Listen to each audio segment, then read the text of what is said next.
Hey gang, so this should be the final video on the 280ZX LS 5.3 swap.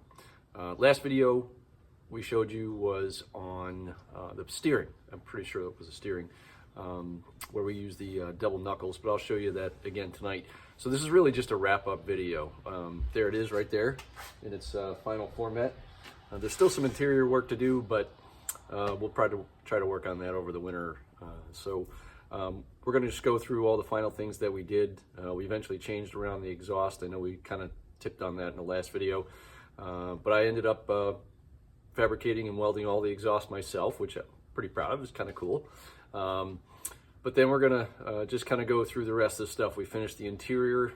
We put in the vintage air system. I don't have it charged yet, but I've got it all set, compressor and everything underneath the dash, all the controls, and a few other modifications in the engine compartment there. But we're going to give you a look from the top, from the bottom, and then show you it running, give you a little bit of a walk around, and then go from there. So here we go. So on the outside, we went with 4-inch flares in the front, 4.5-inch flares in the back, and we got the rotor grids on there. And I also, these were actually meant for my S30 project, but had them laying around, and I wanted to go to the 5 lug anyway. So I don't know if you can see it, but we put the 50 millimeter spacers to convert from 4 lug to 5 lug, 5 by 114.3. And I'll tell you what, I've put 170 miles on it, and we have had absolutely no issues. Got the air dam on there, all set, and there's definitely some patina on it, but it's all looking pretty good. We've had a blast driving it, and had a lot of fun. It's got a pretty cool stance now. I don't know if you can see that, but pretty aggressive. Got the exhaust there. So, show you the engine compartment, how that ended up.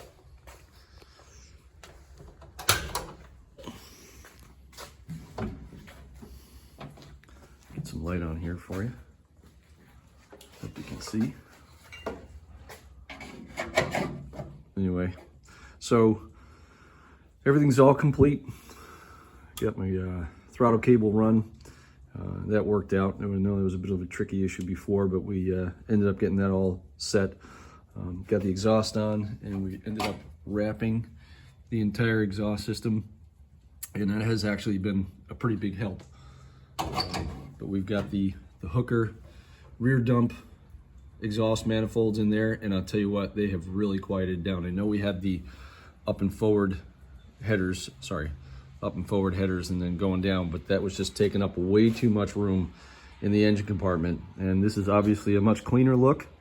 I built these covers myself, made myself a brake, and got a shear tool and cut all the covers up. But the 280ZX has the cooling vents, which are great, but they leak right onto the coils when it's wet out or doing any washing or anything like that. So I built those.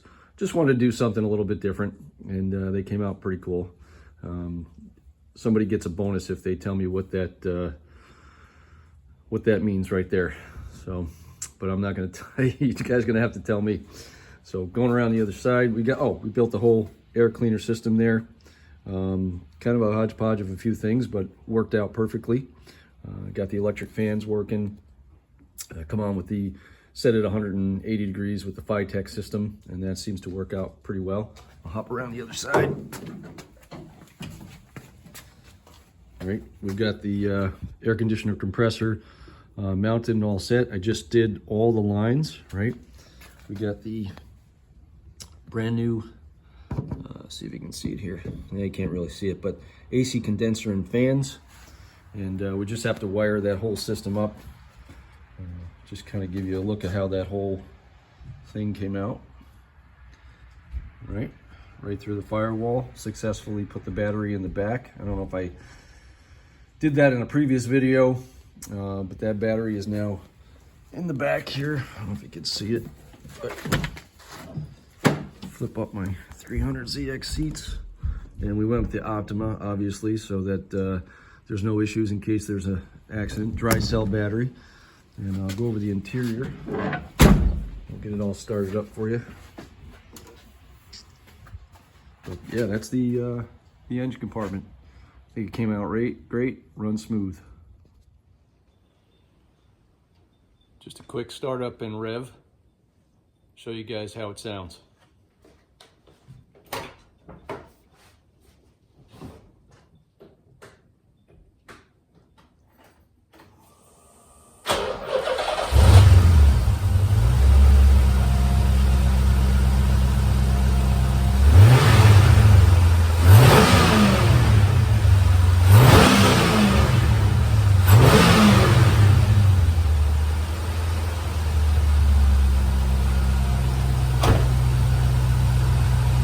As you can see, it's just got a real good purr to it.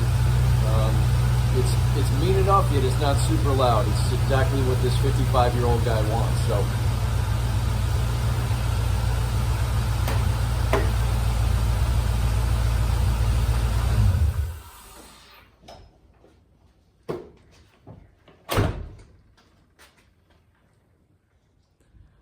Next, we're going to go over underneath suspension, exhaust, and whatnot. There's a couple things that a few people have asked me about. One was the coilovers, and the other thing was the spacers. I know I mentioned them a little bit earlier, but also the electric power steering. So we'll go over that now. So first things first, that is a Volvo S80 power steering pump, electric power steering pump. It's run by regular 12 volts. It does have a 100 amp fuse in the system. I do run it off of a relay. I think it was a 40 amp relay. And I do have that switched into the car, so I do turn it on and off manually. You can wire it in direct. I just wanted to keep the draw off while I was starting it. And I also wanted to be able to shut it off if I'm doing some spirited, mountain driving or something like that, or get a little bit more of a road feel. I have done that, and it works pretty well. They also have a GPS controlled, which I think we're going to add, GPS controlled or controller, which I think we're going to add later on, which makes it variable. So it'll give you a lot more steering when you're going slow and doing parking, and then it'll give you less power steering when you're going on the highway. So should be pretty cool. Coilovers, these are just some cheap Chinese ones in here now, and we did cut and weld, right? I think it's about 3 inches from the base. Seem to work out pretty good, and then just do the height adjustments as is. They actually ride okay. They're not great. I cannot get it down super low because they do rebound a little bit, but we are going to eventually go with BC, and there's a better look at those spacers. Stock brakes for now, but we're going to eventually do the Willwood setup. Show you the back. And again, the spacers, cross-drilled slotted rotors, you can see that. And then you got, which is nice, these they are 240SX coilovers. They bolt in here. You can't see it, but up top, you do have to drill 2 holes, okay? And then we have the exhaust system back here, but I'll go over that in a second. Here we go underneath. I wanted to give you guys a good view of how everything worked out. You can see, and there's the steering. It's tough to see, I get that, but this side's a little bit better. I wanted to show you the Dirty Dingo mounts. And I also put anti-vibration pads, you can see, between the cross member and the motor mount, and also between the motor mount and the block. And that has really helped out with vibration. This thing runs, I can't tell you how smooth it runs. It's just incredible. So I want to give you that. You can see how the pan sits right over, and I'll go around the other side and we can show you the exhaust system came out right down from the headers, the manifolds. They also put in the flex pipes as well, and we wrapped over here. You can see I did have to kind of smash the pipe in a little bit for the starter, but I've had no starter overheating issues with the wrap, and it seemed to work out pretty good. You can see, sorry, if you can see this, how close the, what do you call it? Get the light on here quick. See how close that pan is. Actually, it's tough to see that there, but there's about a half an inch or so. You can see how that sits, but you can see it also sits real nice and even there with the cross member, so I didn't have to put it too low, and it seemed to work out pretty well. And then you can see the Z32 transmission mounted up. I don't know if you can see, yep, you can see the plate in there up higher. That is exposed there, but the G-force plate. So, and then we'll show you from the back. All right, this is everything from the rear. We ended up putting the LSD in that I was keeping for my S30. But thank God we did, because it just drives real nice with that. I found a 29,000 original mile LSD out of an 89 turbo. Regular LSD. So that is one add-on that we did. Swap that out. The other rear end was junk. We did 3-inch exhaust back to the muffler. Right there. Got to put a tailpipe in, but you can see how we put 2 aftermarket cats in. The one ended up being pretty close to the floorboard or the tunnel, so I wrapped that one and haven't had any issues with that. Have an O2 sensor in one. You can't see that here right now, but it does have, you can see the O2 sensor bung on this side. Those cats, I just got them off Amazon for their high flow cats. I think 400 grade or whatever it is, and they have worked out really, really well. And I just put that into a Y pipe, and you can see I just welded everything up and put it over the hump. You can get a little better idea of how things look with the transmission there. So, and the exhaust that I fabricated. Taught myself how to weld. Actually, my nephew taught me how to weld. I gotta give him credit. But it doesn't leak, which is really cool. So that wraps it up.